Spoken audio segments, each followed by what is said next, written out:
And tell us your name and what you do for a living. Hi, I'm Maxwell Lahin, and I am a physicist, inventor, entrepreneur, and, well, I guess change maker.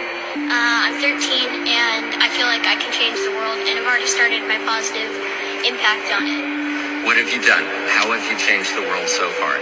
So aside from inventing a whole bunch of different stuff that probably won't matter now, but my most recent thing, which has gotten me a little bit of attention online, is my energy device, where I extract electromagnetic energy from everything around us and convert it into electrical energy. In other words, a stream of unlimited energy. So, you know. So, do you think you can solve our energy crisis here on planet Earth? I believe I will, and I believe I already have solved the main problem. Now it's just a matter of, getting this out there. And what do you need to be able to get this out there? You just need somebody to watch this video and say, here's some money, or what do you need? Well, all I can think of really is support, Throughout history, people like me have been prosecuted and killed, murdered, and a lot of other very horrible things. And if I have support from a lot of people, I don't think that that will happen in our modern day and age. We're a little bit too civilized for that. So all I'm saying is that if you think the world should be a better place too, then, support. Okay, so we started off by talking about my book, E equals MC squared, and the new definition of God, and you told me that you had already come to the same conclusion 3 years ago, and that my book was a dumbed-down version of your theory, which I think it's clearly the case. What is God? So,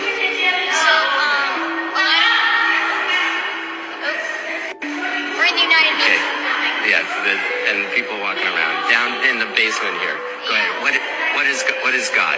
Okay, so a lot of people think God is, quite in the biblical sense, a guy sitting up on a cloud who controls the universe, frankly, and has created all life. But my definition of God is not like that. I don't believe God is a person or entity. God is just another form of energy. Well, actually, is energy. Himself, well, not even himself, itself. For the fact that if you look at the Bible and other really, awesome but extremely vague and unreliable sources in religion that, hold these sources that we find and facts that we find, or so-called facts that we find, and really a lot of people think it's just about faith.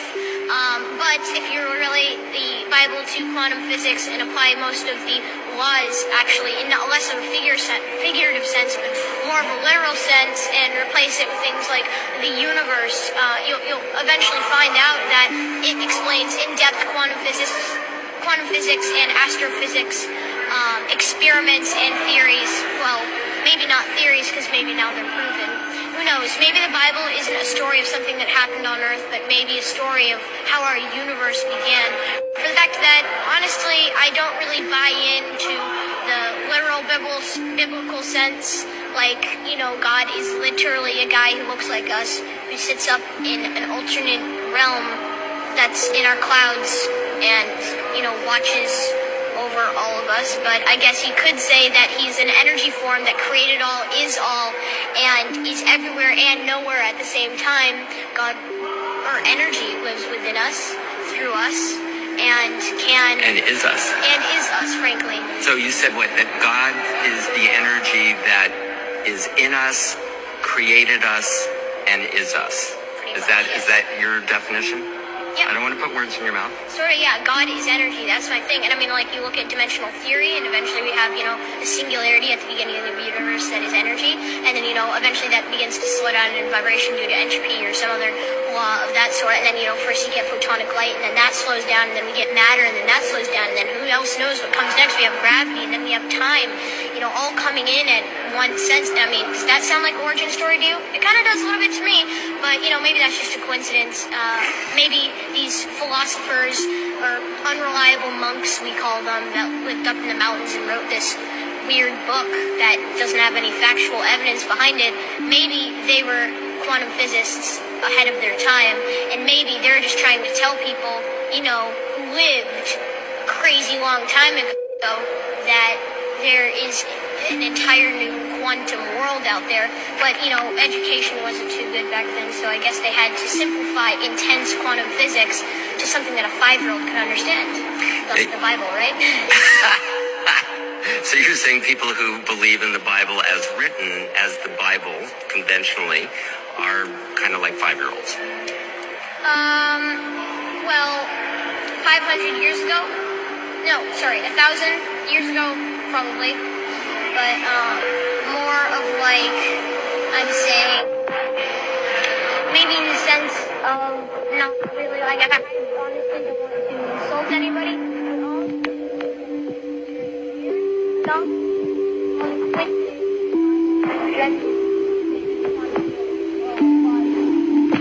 To real life. So, just saying that it's a coincidence. It's not fact. I'm not saying anything's anything. I have a very religious grandmother, so, I have to tell you, I let you kind of struggle with this because I realized the question was a little bit perhaps impolite to some people. And the way you handled that was a way that my political and business clients, if they did it as well as you, I'd be incredibly proud. So the bottom line is that we keep evolving, right? And the Bible was written in different ways to interpret it. Now, you said something about the Bible and using the letters going backwards in the Fibonacci theory. Can you explain that? Because that's amazing. In certain parts of the Bible, you can get literally, if you convert the letters to numbers. Speak a little louder. The Fibonacci sequence, if you invert, of course. But in certain important parts of the book, you'll take certain parts out and you'll get numbers, which seem random, but they're actually frequencies of resonance that line up with what's called the Fibonacci spiral. And the Fibonacci spiral is kind of weird for the fact that it's called literally God's thumbprint, which is a little bit weird considering that we have spiral galaxies, spirals in our thumbs, spirals in our ears. Literally, almost every organism on the planet or object we have found has had some sort of reminiscence of Fibonacci in it. And I don't know, it's called God's trademark or God's thumbprint, but I don't know. It's So, a coincidence, I guess. so if you're the reincarnation of anyone, who do you think it would be, or who would you like it to be? I honestly think that I'm Max Lawton, and that's who I am. So I'm gonna say Max Lawton.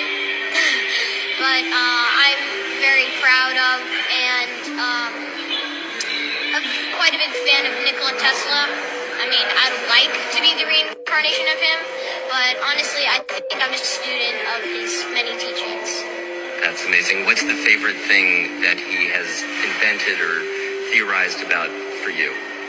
Honestly, I really like his work with electrostatic pulses when he harnessed Tesla coil powers and used it to wirelessly transfer energy through people, around people, and how he could light himself on fire but not be hurt by it, and that was pretty crazy. So I really like that. That's very cool. So just a couple more questions. You're extraordinarily inspiring. And I agree with you on your definition of God and wrote a children's book that basically says that. But you then, before when we were talking about infinity and different universes. And so we've kind of identified God. God is energy, right? All the energy in the universe, that's God. It's not a guy in the sky. It's Energy isn't something that you just have. Energy is all and can't be, not all the energy in the universe. It's energy. Energy happens to consume the entire universe and every other parallel dimension or universe that can ever exist in our dimensional reality. But Are there other universes? Are there other dimensional realities?